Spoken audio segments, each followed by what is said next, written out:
All right, so Jessica, thank you so much for joining me today. Thanks for having me. So there have been a lot of questions lately, and I think some misinformation around where we are with our current power supply discussions. So since 2019, really, we as a staff, at the direction of the board, have been exploring 3 options. So I think what would be helpful is if we just take each one of those options one by one, and I let you give an update where we are in that option. Does that sound good? Sure, yeah. So option number 1 was to explore more flexibility within our contract with Tri-State. So where are we on that? Yeah, so as you mentioned, since 2019, we've been heavily looking at this option, the board and staff. And it's been taking a really long time, and honestly, there's not really an option for option 1. Even Tri-State has acknowledged that there's really no more flexibility in the contract. But instead, we did come up with an idea, and that leads us into option 2. So that one is a flexible contract. Okay, all right, so let's talk about option number 2 then. So option number 2 was to explore potentially a partial contract with Tri-State, which would allow us to get some of our power from them and some of our power from other sources. So where are we with that? Sure, so Tri-State actually needed to meet 300 megawatts of power in their future, and so when talking to them about flexibility, they said, okay, well, why don't we allow some of the co-ops to achieve that, so meet that 300 megawatts.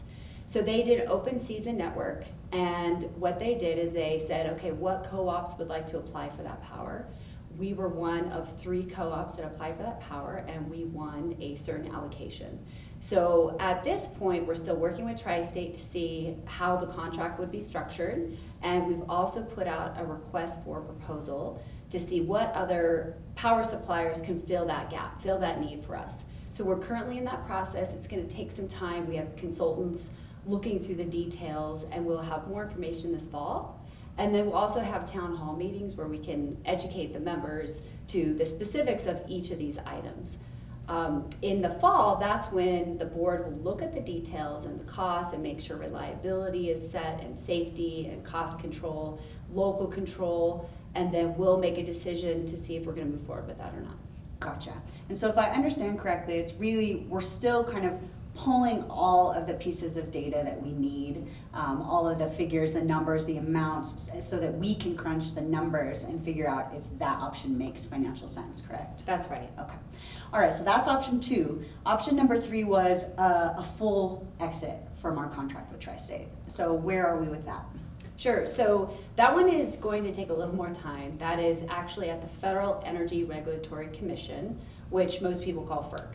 So right now, Tri-State has become FERC jurisdictional at their request, and so all of these items, their wholesale electric rates, the buyout figures, have to go to the federal government in Washington, D.C. So for us to have a voice there, now we have to go to FERC. So we are there working with Tri-State on this buyout figure. We've asked for it for over 2 years now, and we have not gotten the number, so we don't know what to compare with. And we like to compare our options. It's just as if you would want to compare pricing for your phone bill, right? AT&T, Verizon, you'd want to know. If you save money on one of them, why wouldn't you go over? So why wouldn't we just explore, examine, see if it would save us money? So we're currently in that process. It will likely take quite some time because the federal government, as most people know, takes some time. Yeah.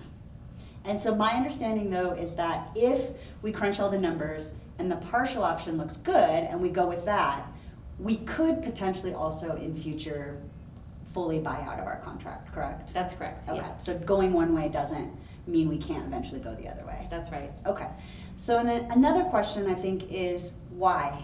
Why are we doing this? Why are we expending all this staff energy and time, and also expending expenses, or we're incurring expenses for exploring these options? So why are we doing that? That's a good question. So one of the reasons is we've seen Kit Carson, another cooperative, and Delta Montrose, another cooperative just north of us. They have both bought out of Tri-State. And there's a lot of misinformation out there about how they're doing now, but they've been putting out press releases and talking about their success story, and they're saving their members money. And they're also developing local energy. And so they're keeping their tax dollars locally, they're hiring local workers, and they're actually having more control over their future on power supply. So reliability has increased for them. And their rates, at least for Delta Montrose, is lower, considerably lower, and there's a lot of information on their websites if folks really wanted to look into it. So why wouldn't you, again, examine if it would save you costs? So again, the board has not made any decision. We're currently gathering information, but it's just as if you would want to look at your own costs at home and see where you can save money, but also stay safe, reliable. We want to do the same, and so that's why we're looking at these options.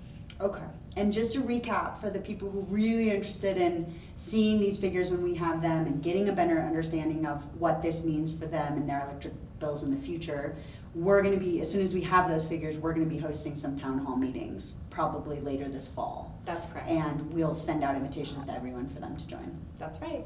Awesome. All right, well, thank you so much, Jessica. All right, thanks for having me.